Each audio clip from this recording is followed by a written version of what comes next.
going on, everybody? Welcome.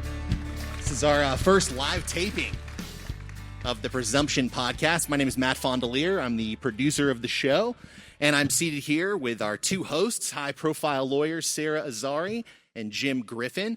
And you can find our show on all podcast platforms. We're also on YouTube. There's a QR code going around, but if you just look at the Presumption, you'll find us. We're on all the social media sites as well. So please subscribe, rate, review. We'd love that. And so for today's episode, we have selected the top issues in the Bryan Kohberger case that go to his defense. And this case has fascinated the nation, yet there's very little we know about it beyond the probable cause affidavit and the motion filings. And every time there's a hearing or a motion filed, public opinion begins to spin. There's speculation, misinformation. Bryan Kohberger's presumption of innocence can be violated. Whew, a little nervous up here. A lot of people. We didn't expect so many good. people. Yeah, thank you all for coming. Yes, thank you. Thank you all. All right. So Jim and I are going to, we thought the most efficient way to do this is to toggle between us. So I'm going to set up a question. These are the top sort of things that, this case has been so gagged. There's so much we don't know. But based on just what we know, the probable cause affidavit, we came up with some of the top things that sort of are fodder for the defense. Of course, as things develop and there's more released from the case and trial starts, obviously, full disclosure, we might change our mind or we might add to what we're saying. So we're going to go back and forth with these top sort of points. So I'm going to start asking Jim about the frenzy overall. Look at CrimeCon. Look at how many of you are so interested and fascinated by crime, following these cases. And so what is it about Kohberger that is just on a whole other level, Jim? Well, I'll answer that question, Sara, at two levels. One is specifically to the Kohberger case, and the other is, the obsession with true crime, as you all here today are witnesses to. But, the murders of beautiful college students enjoying a night at the fraternity house hits home for just about everybody. I mean, for parents who send their children off to school, camp, work, and they don't come home, and for no reason other than some random act of violence. And then for college kids who go off to college and they relate to, gosh, could this have happened to me? And so people want to know why it happened and who did it and what can be done to prevent it in the future. And I think that this particular case hits on all those points. Now, we can talk about, the obsession with true crime, and really, I wouldn't call it an obsession. I think it's valuable. It's always valuable when the spotlight is on the criminal justice system. And now we have so many different ways in which to broadcast what happens in court. But true crime and actual crime has been a draw, for centuries. And as I said on Good Morning America not too long ago, who can forget the big trial scene in To Kill a Mockingbird? And, in those courthouses of the old days. We don't have them like that anymore, but in South Carolina we do. We still have some majestic courtrooms with a balcony above, and you can put 500 people in there. That's what used to happen, in the early 1900s and 20s and 30s, that when they would hold court, everyone would come to see. And now we all get to see, but there's been a trend lately that has the pendulum swung too far. And the Kohberger case, and my favorite judge, Judge, is starting to rein in, cameras in the courtroom. And I think maybe we'll talk about that a little bit more. But to answer your question, Sara, as to the specific Kohberger case, I just think it hits everybody close to home. As a parent, it certainly hits close to home to me. You asking me a question? Yeah, now it's my turn. Sara, every single case has holes in it, and it all sounds great in the court of public opinion, which is generally pro-prosecution. But when the prosecution submitted their their affidavit of probable cause and what other information that's publicly available, it seems like there are a lot of holes.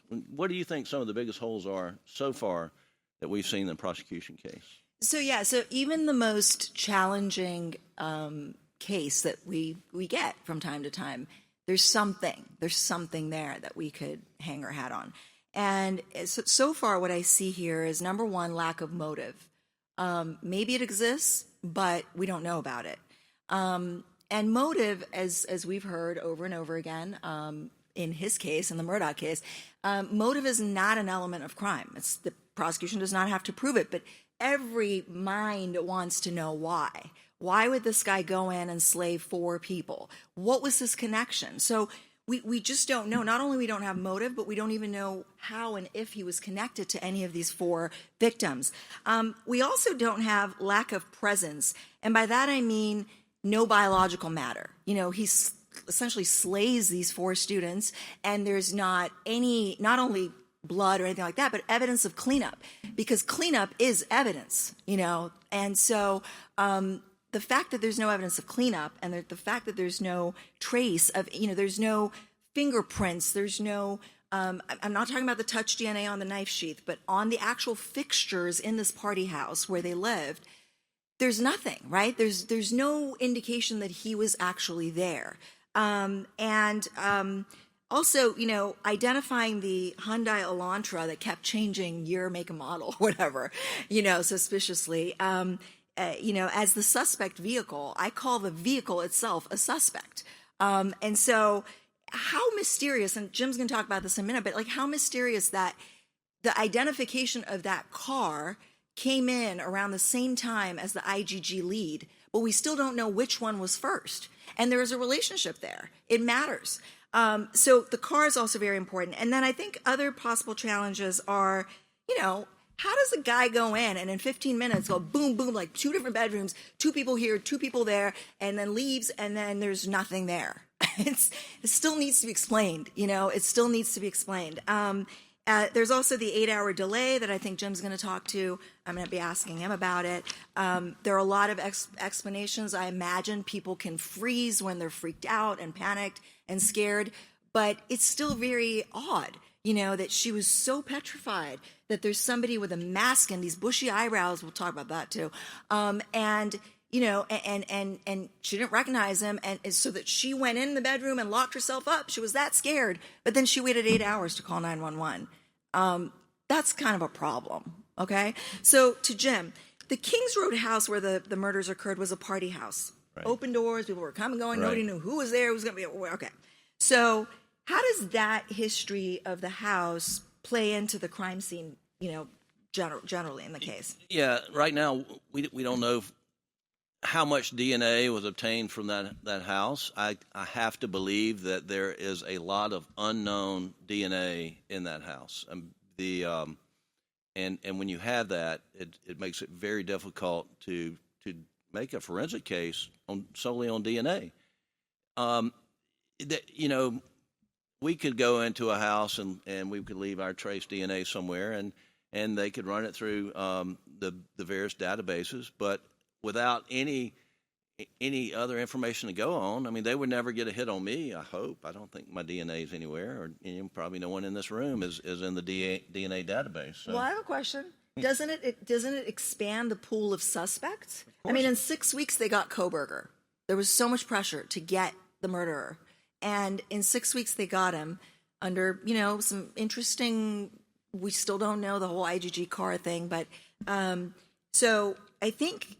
Well, of course it does. And so as a defense lawyer, I'm going to point to what you did not identify whose DNA this is, whose DNA right. that is. And so, you don't necessarily have to identify the suspects. You can just say there are unidentified suspects. Right. You haven't accounted for everyone in the room or everyone in the house, and there's going to be a lot of that. There's no question about it, in my opinion. And we don't know, from the victims' bodies. I mean, there's right. You would think that there would have been DNA in the fingernails. It would be DNA on their body of some sort. I mean, these were close contact murders, and to my knowledge, I think we would have seen it by now, but we haven't. And so, The fact that it's a party house makes it a lot more difficult to narrow down the field of suspects, and I think that's why they went to this, newly IgG. And there were 3 unknown male DNA profiles. Right. So there could have been more. We don't know. And then you have Dylan, this person in the house, who hears something, sees something, then goes back to her room and goes to sleep and wakes up, sometime the next morning or the same morning. But I mean, you wonder why, who did she see, and now we've got the theory of the bushy eyebrows that we'll talk about later. But yeah, I mean, look, when Jim poses these rhetorical questions, I mean, that is the presumption of innocence. That is proof beyond a reasonable doubt. That is not a technicality. I hate when I hear people say, "Oh, he got off on a technicality." No, boo. He got off because the prosecution did not meet their burden beyond a reasonable doubt. So these all matter. Every little bit of this matters. So, Sarah, in the Kohberger case, we know they've used cell phone forensic data. They've had a cast expert. They have accumulated a lot of information in that regard. But what do you think is the defense's most challenging part dealing with that cell phone data in the Kohberger case for Bryan Kohberger? So between, we just launched this podcast in June, and between Jim and me, even when we agree, we usually agree, obviously, we're both defense attorneys, but even when we agree on like how bad something is for us, I think, a little bit more extra. And I'm like, this is really bad. So I think this is really bad. And I'll tell you why. And to me, this is the most challenging part. What is bad? Hold on. Let me see. I'm telling you. So. Well, we want to know what is bad. The cell phone thing, the cell tower. Okay, hold on. Let me explain myself. So the phone, everyone keeps saying, and this is one of the pieces of misinformation, is that his phone was off. We don't know his phone was off. We know that it did not connect to the cell towers that cover that area where the house is. There's a big difference, right? Because it could potentially not connect because it's in airplane mode, because it is off, or just ran out of juice, or there's something wrong with the cell towers, and one thing that everyone, probably most of you know, is cell tower doesn't put you in a specific home. Cell tower puts you in a general area. And I've had one case where I was able to prove my client was almost 20 miles away from the cell tower that pinged him, because there's triangulation among the cell towers. And we're actually going to talk to a cast expert on our podcast, which I'm really excited about, because it's kind of a fascinating area, and we see it come up in cases over and over again. But the reason I think it's a problem here, Jim, is because on 12 other occasions, we know from the notice of alibi that Ann Taylor filed for Bryan Kohberger that he was driving alone late at night, that this was something he customarily did. And so what's interesting is that on 12 other occasions around the same time as the murders, when he was driving in this area that's covered by these cell towers, his phone connected. This was the only time his phone did not connect. That's a problem. I don't care what you're going to argue. No. I mean, it does. And it's a problem. I've prosecuted at the federal and state level and defended. Gosh, I've been doing it so long. But one of the most suspicious things is when a defendant, when you can prove they changed their habits of the use of the cell phone, and so they have their cell phone with them all the time, yet on the night of the crime, they leave the cell phone at home, or they turn the cell phone off. I mean, people nowadays, are pretty well aware that your cell phone is tracking you wherever you go, whatever you do, and people are learning. There's a lot more information in that phone than you even know about. And if folks think, well, I don't have my steps turned on. I'm not using my phone for exercise. I'm not using my phone for heart rate. I'm not using my phone for this. Well, guess what? It's still recording all that information. And so that is, and the only way to, stop that is turn your phone off, or, put it on airplane mode. and some other things. And so when you have a change of conduct like that, that is suspicious behavior. Or get a burner phone with cash. Yeah, so We've had those too. well, I have a lot of clients with a lot of phones. You're defending Kohberger at trial. What will you make of this delay, given that obviously there's going to be some explanations by the state?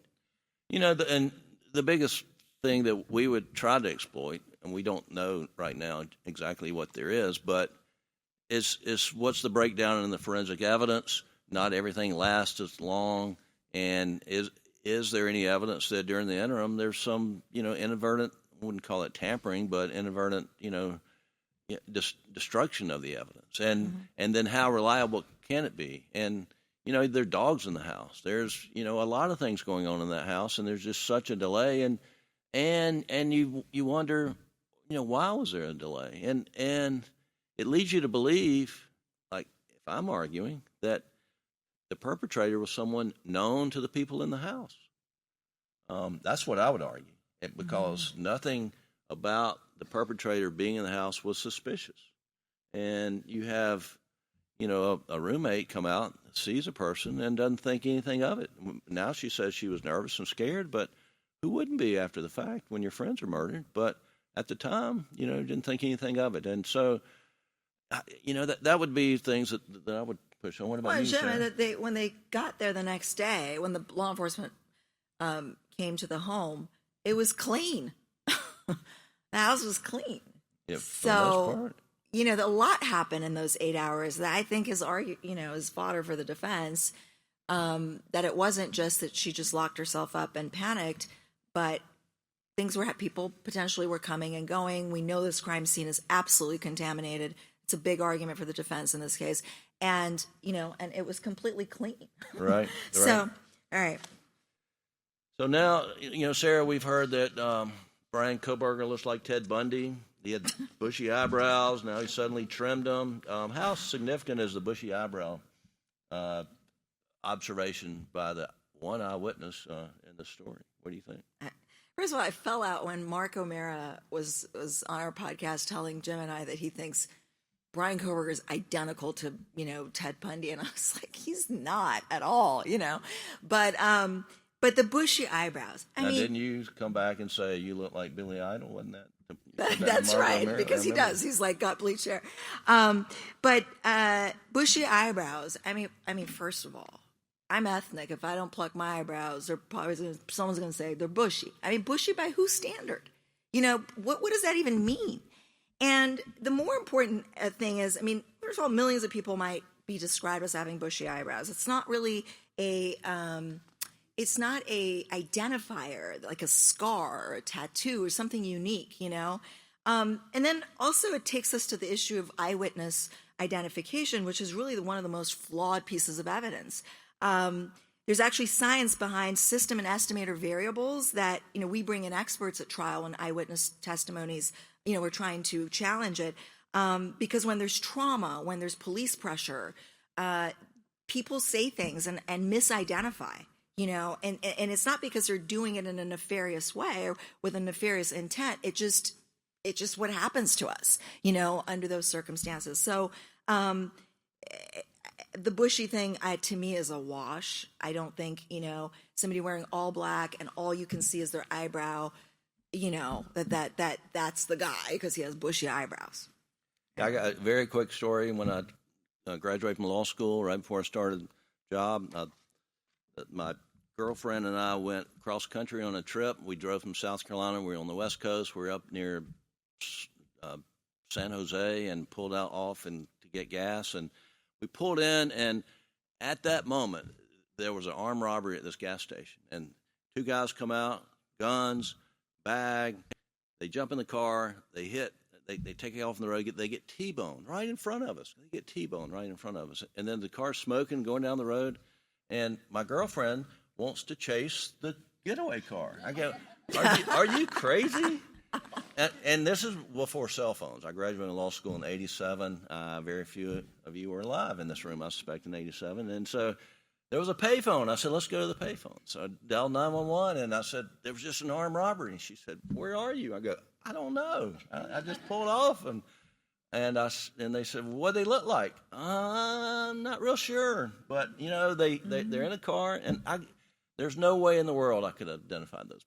I mean, there's no way in the world to this day. And so, and if you've ever been to a seminar where you don't expect it, someone comes in, pretends like they have assaulted someone, and then you're asked to describe them. I mean, you get, I don't have a couple hundred people here. I mean, you'll get a couple hundred different responses. So eyewitness, testimony is probably the most unreliable. And that's why you have photo lineups and all sorts of issues. But so I'm gonna address the touch DNA. It's really sort of, a lot of courts are not even considering it real science, or considered pseudoscience. But before I do that, I want to ask Jim on the bigger issue of DNA and this battle over investigative genetic genealogy. CeCe Moore was on our podcast not too long ago. Super informative. Neither of us have had IgG come up in our cases, but I'm sure it will. And we are going to dedicate a lot of episodes to Kohberger DNA and IgG. Trying to book Barry Scheck. I don't know if you guys remember him from the O.J. Simpson case, and some other people. But Jim, this big battle over this IgG material, right? That we've talked about this at length, and we see this as the prosecution saying, we're not admitting IgG, so you're not entitled to it, right? Well, it's still material, and I'll let Jim explain why. And so it's really not for the purposes of a suppression motion, right? If they are able to, the prosecution's not introducing it, supposedly. But you and I have talked about this, and we see the SNP profile as very much intertwined with the DNA profile, whereas the prosecution is trying to completely divorce these two sciences, as though, and in fact, IgG, they're saying, the SNP part extraction is science, but once you give it to the FBI to do the family tree, somehow it becomes some sort of a research. So there's two separate things. So Anyway, what are your thoughts about their arguments about IgG, that it's an informant, that it's not admissible, they're not entitled to it because it's not material, all of it? Well, I want to start with some basic information, and we have some very, very important guests here today. There's Dick Harpootlian and Joe McCullough and Valerie Berline. And they're here to take us to dinner, and we're so excited about that. Yeah. Yes. I want to talk to you sort of a layman's primer on DNA to begin with. And back in the day when Dick first started prosecuting, there was no such thing as DNA, and then it has developed. And the DNA that first was developed was that you would specifically identify a person from the DNA, and it would take months, and you would basically have to know you would have to have a person to match it against. And then they started developing databases, but then over time, and I'd say probably the last 5 to maybe longer, 10 years, there's been a whole different DNA analysis that's developed, and it's called STR. STR stands for short tandem repeats, and it's still the DNA. It still works from the DNA chain, but it's like the junk part of the DNA, and I couldn't tell you how to do it.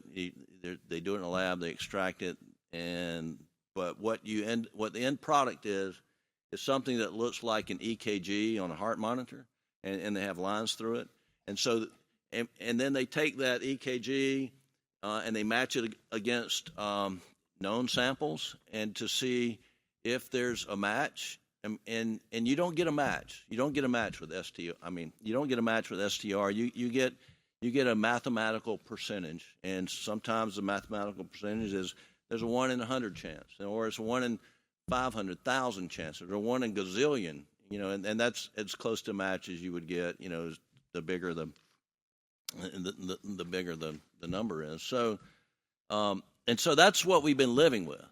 Now, that is completely different what they're doing, and very few crime labs, state-sponsored crime labs, are doing this SNP. And I couldn't tell you what a SNP is.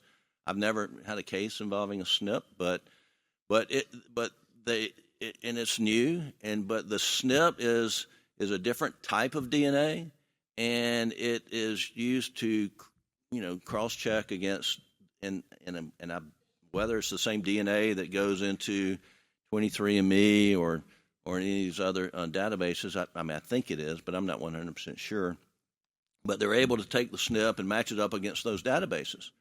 And as C.C. Moore, is on our podcast, I asked her, I said, well, how many matches in a SNP do you need to have a match? When I say that, a fingerprint, you have to have so many matches in a fingerprint to say it's a match. And so how many points of the SNP have to match with the known sample or unknown sample to get a match? And she says, well, we don't really know. I have my standard, they have their standards. There's no standard across the board. And so you begin with, there's no measurable standard of finding a SNP match. Okay, there's no measurable standard of finding a SNP match. And since there's no measurable standard, the question becomes, did they take a SNP and apply some standard to capture the Kohberger clan in it? Did they make it broader than it really should be, or not? And what databases did they use? Yeah, and there's protocol with the FBI as to what databases can be used. And so and you cannot divorce the science from the genealogy, because it is, what are you using it to match it with? And so what we've learned in Kohberger, and I've followed it very intently, is that the FBI does not want everybody in this room and everyone in America to know what databases they access. And because, there are certain databases that you can sign up for genealogy where you agree that they could use your DNA for forensic investigation for criminal cases. And then others, you don't agree. And I think 23andMe is one where you're not agreeing to do that. Now, in the Kohberger case, an expert submitted affidavits saying, I know I have seen instances where, law enforcement went into one of these databases like 23andMe and misrepresented who they were to see, if they got any matches. And so I think if word got out how broadly these genealogy databases are used for law enforcement purposes, it would chill people participating. And so, they want to keep it a secret. This whole world of IGG is new to us. I haven't had a case in it. I would, if you're interested, I'd highly recommend. I can't remember. It was one of our earlier podcasts, and it's the one that still gets the most hits, C.C. Moore, and so she breaks. He's the only one that checks the hits. Yeah, I don't. Matt does. Matt does too. We're These paying two Matt, report to each other. We're paying Matt to do that. It's so funny. He said, I'm going to give you a hard time. He's like, oh yeah, I've been following Kohberger intently. Obviously, he's been so busy with his own case. But when I brought up Kohberger, because I was so fascinated by it, he's like, wait, which one? What did that guy do? Which one is he? But then obviously we were on it, and we've been following it. So on the issue of DNA, just one more thing, touch DNA. Everyone makes such a big deal about Kohberger's touch DNA on the knife sheath that was found, I think, underneath one of the bodies. It is inherently unreliable. And we call it trace DNA. I mean, there's three main reasons why it's unreliable. We call it trace DNA because there's limited amount of DNA that can be tested, right? That's one reason why it's unreliable. Another reason it's unreliable is because it's usually in a mixture of other DNA. And it's also subject to degradation by environmental factors. So UV, moisture, heat make a difference in accuracy. But simply put, we don't know how and when it got there. We just don't know. So I go into a grocery store and I touch the carton of milk, and then, Jim goes in there the next day, buys that carton of milk, takes it to his house, and my DNA is on that carton of milk, but I've never been to his house. So you're going to get me for murder in his house? No. I might have other reasons why I'd kill you, but no. All right, so... but it's a problem. It is a problem for Kohberger, though. I mean, his DNA, I think they say it's single source DNA. It's on the snap of a knife sheath that was found under the body of the murder victim. And they have gone and allegedly, from what we read, found that Kohberger had ordered a knife, or his father had ordered a knife that matched that type knife. So that's a problem. That's a problem for the defense. And so we've got about 10 minutes before we get to the Q&A with Brian. Jim, what kind of an alibi was that? Was that an alibi that he filed? Yeah, so his alibi was, I was riding around in the car. I don't have any witnesses, but it's what I do late at night, and I will, and I'll develop this on cross-examination of, witnesses as they come forward. And, the truth of the matter is, you look at his cell phone records, and that's exactly what he does. But why is he doing that? Is he scoping out something? And that's... He's an insomniac? Well, I mean, there are a lot of those out there. You should... cars are on the road all the time. I'm a sleeper. I go to bed, but I get up early, and there's always something out on the road. But I think she filed that. As you all have seen with the motion filings, she crosses all T's, dots all I's, and I think she was doing that to preserve the ability to put forth an alibi without missing the deadline. But it really wasn't an alibi. I mean, it really didn't give the details that we usually provide that the prosecution can then investigate independently. Yeah, so, Sarah, the police arrested Kohberger within 6 weeks of the murders under tremendous public pressure. We heard of 3 people they looked into. Not all of them were quite suspects. How will these other suspects factor into the defense? I believe it was a hoodie guy, a boyfriend, and then some weird neighbor. Yeah, so basically, just in a nutshell, the hoodie guy was the guy that was near 2 of the victims, just very close to the time of the murders. And so there's always been the suspicion, did law enforcement dismiss him? Did they fully investigate him before kind of saying, oh, he's not a suspect? Because he was just weird. He's just odd, and he's on video. Then you've got the ex-boyfriend of, I think it's Maddie, correct me if I'm wrong, but he literally had an alibi. He was in a completely different county, so he's not even really a suspect. And then you had the weird neighbor. The weird neighbor was just obsessed with the occupants, the residents of this house, and really sort of injected himself into, the news over this, the murders.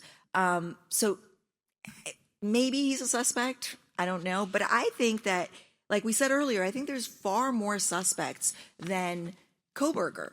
And it kind of reminds me of your case. Like, they expected, the defense team to do the investigation to identify the suspects. If they didn't, then it's Murdaugh. And so here, I think if Kohberger doesn't come up with somebody, then it's Kohberger.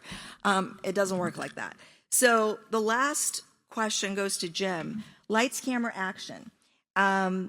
This comes up a lot in high-profile cases. I was on the Anand John, this was many years ago, defense team in L.A., and the witnesses had a lot of credibility issues.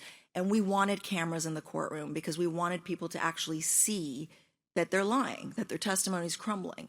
It just wasn't the same thing for reporters to say that they were, not credible or whatnot. We wanted the public to see it. In this case, cameras have been allowed, and they've goofed up. They were under a directive not to focus on Kohberger, and they focused on Kohberger. Not only that, they focused on counsel table and all the paperwork that Ann Taylor had. Like, it's like Sixth Amendment, 14th Amendment.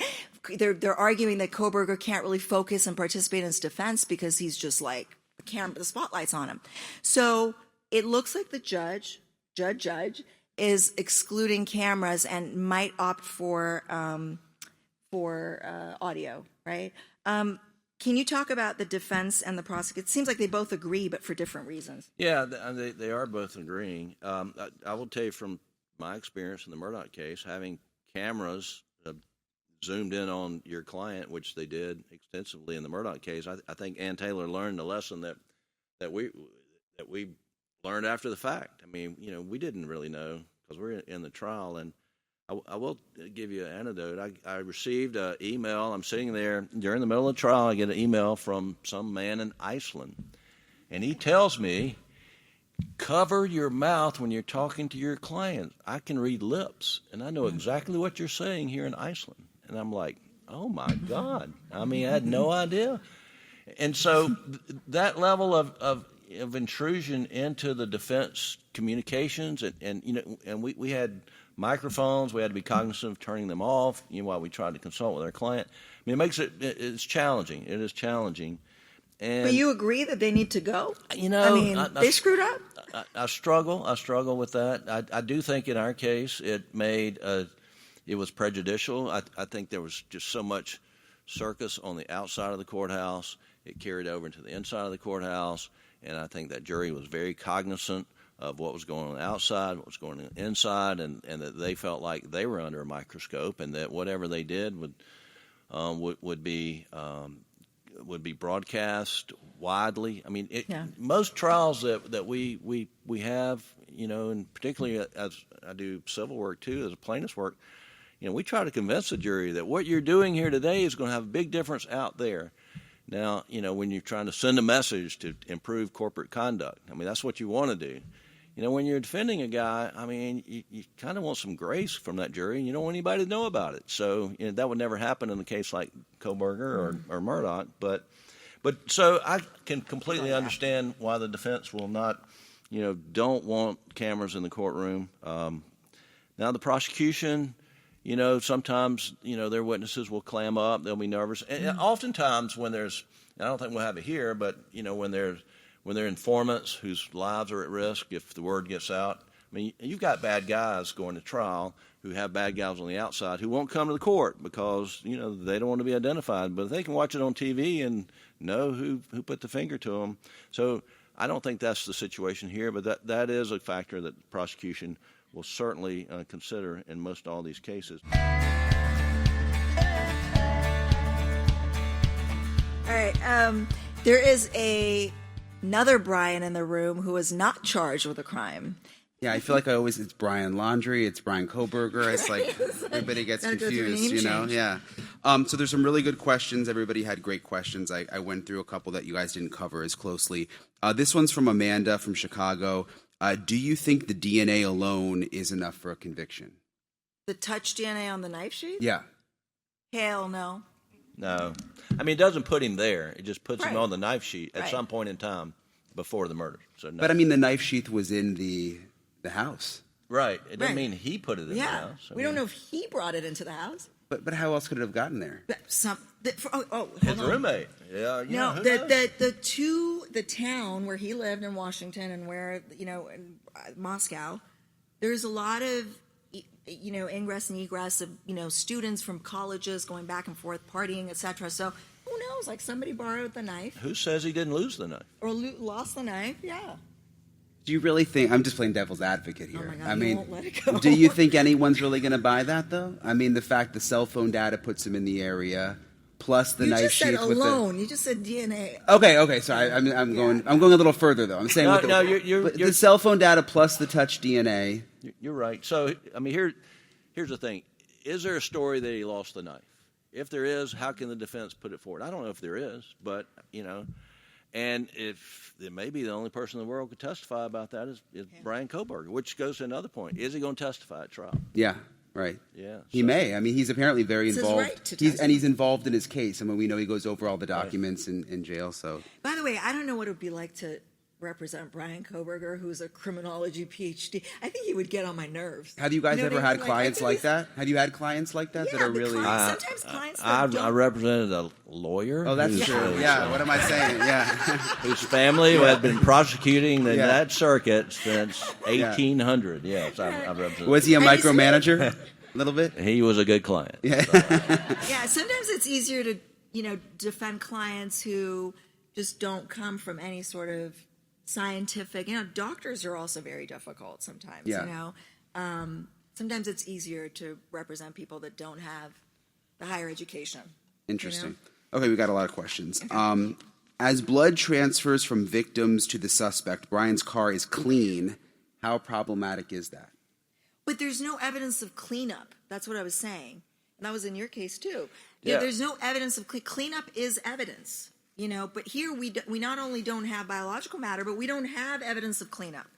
So, It's great for the defense. It's great for the defense. Yeah, the fact that the car's clean. You think that's you think that's something they'll highlight big time? Yeah, and unless state can identify cleaning products that there's no nothing we've seen. evidence of Nothing that. we've seen. Yeah. And you talked about this a little bit. I want to ask you again, though, because it's a hot issue right now. The question was, how likely is it the trial will be televised? Sarah, you first told me you thought it would be really good for him to have it televised. You would have wanted it to be televised.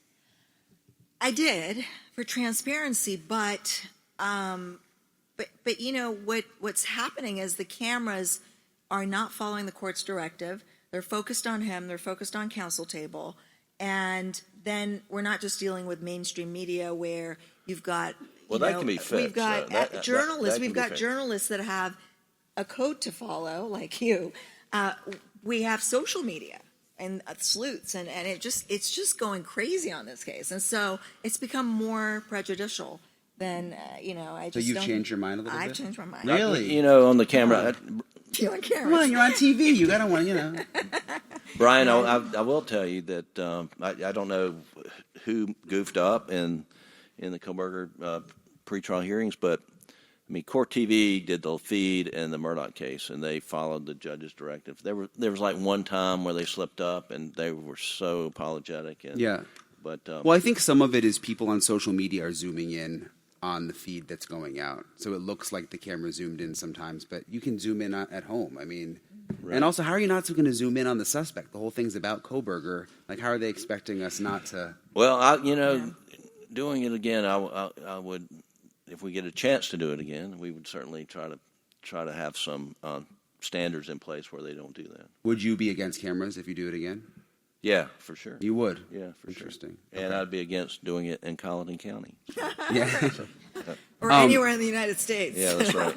Yeah. So this is from Chaz. Why do you think defense would not want to preserve the entire house if no DNA of his is found? I would think it could be used as a shock for the jury to see a crime scene covered in blood and explain how his DNA is not present.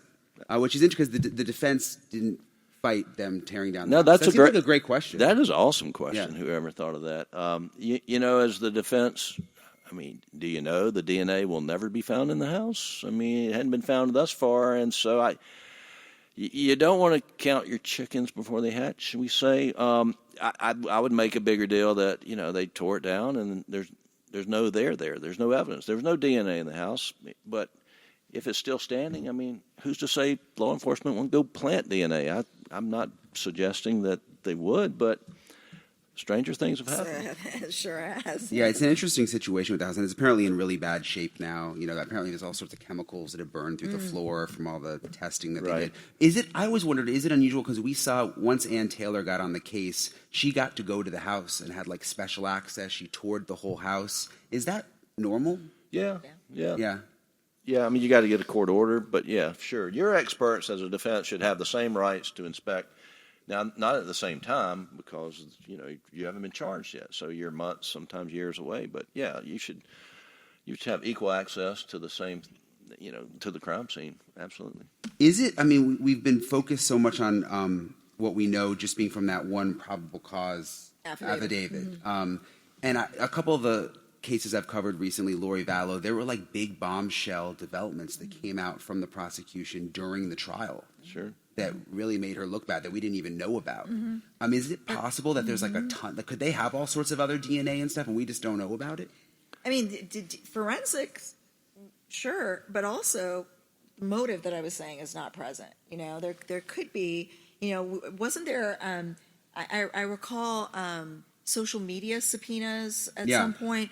So they have messages. They have something to sort of, make motive out of.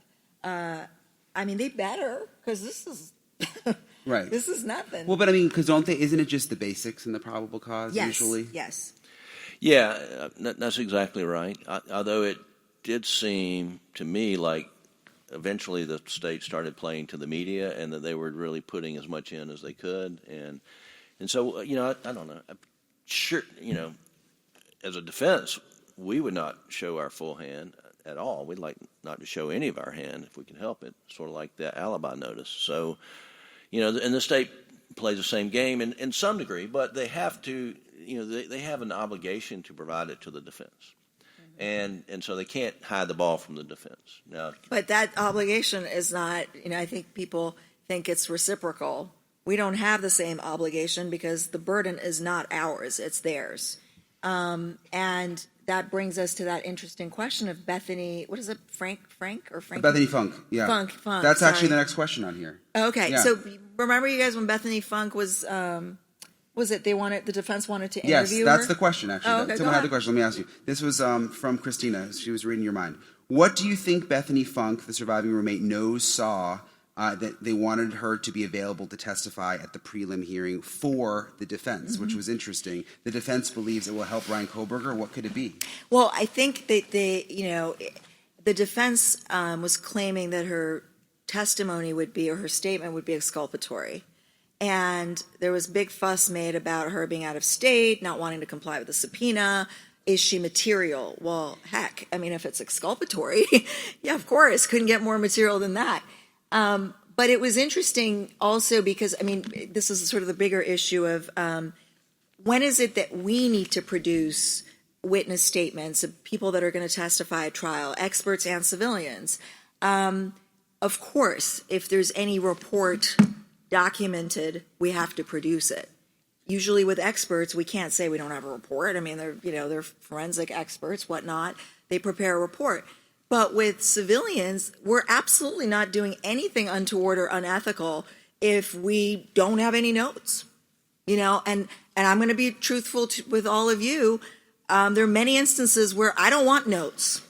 And I go in with my investigator myself, kind of like Dick Harpootlian was driving around Colleton County in his Mercedes with his paralegal. I don't want it. I don't want it because I don't know what the witness is going to say. So if you go and interview someone that you're potentially going to have as a witness, you don't take notes. Is that what you're saying? We might document it later, but because if you take the notes, you'd have to give it to the prosecution. then if they testify, then I'd have to give it to them. Interesting. So whereas if I know what this person is going to say, and and there's just no notes, there is no obligation that I take notes and I turn it over. At least in California. I don't know. Everything's different in South Carolina, anyway.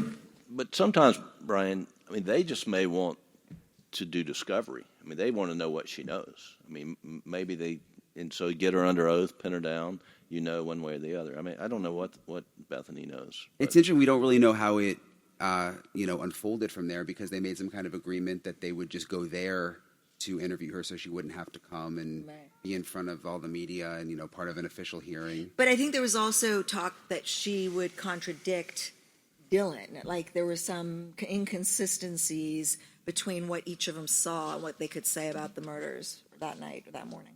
Do you think she's going to be pivotal to the defense's case? I don't know what she knows. I don't know what she's saying. I don't know.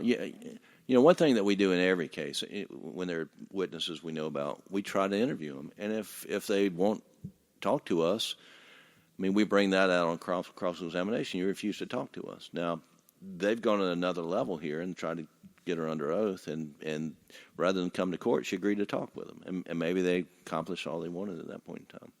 I do want to put in a plug for Ann Taylor. She's doing a hell of a job, in my opinion. She does. Yeah, I was going to ask you about her. She's kind of a mysterious character to us. She obviously won't talk to the media. We've tried to talk to her. Right. And it's interesting with the gag order now, they've made it a little looser. Like they can talk about things that are in official court documents, but she's not talking.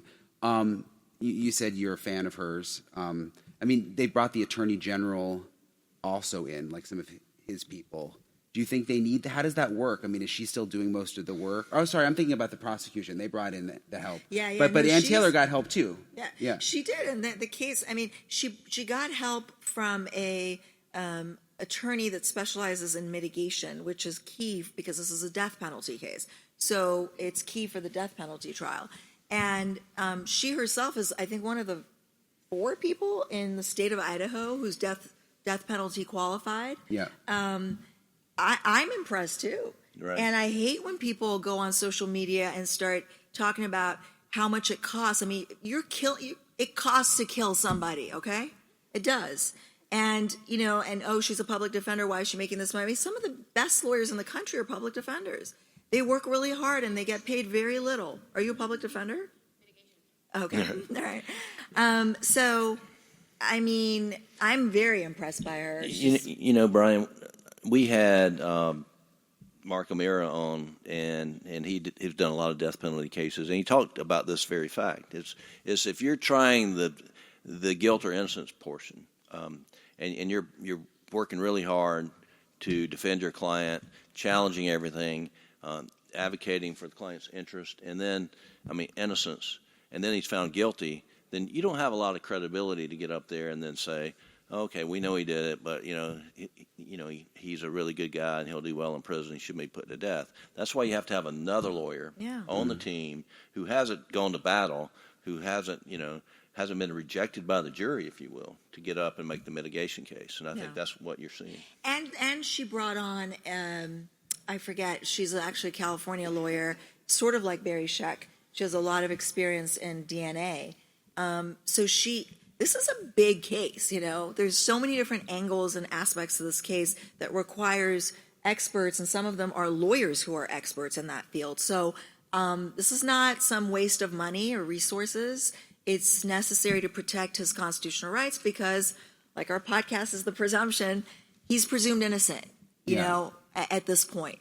They need to prove it. Even if you think Bryan Kohberger did it 100% and you want to see him sentenced to death, you should also probably want him to have good lawyers so that they're not able to poke holes and delay the process forever, right? I mean, and then look, everyone wants.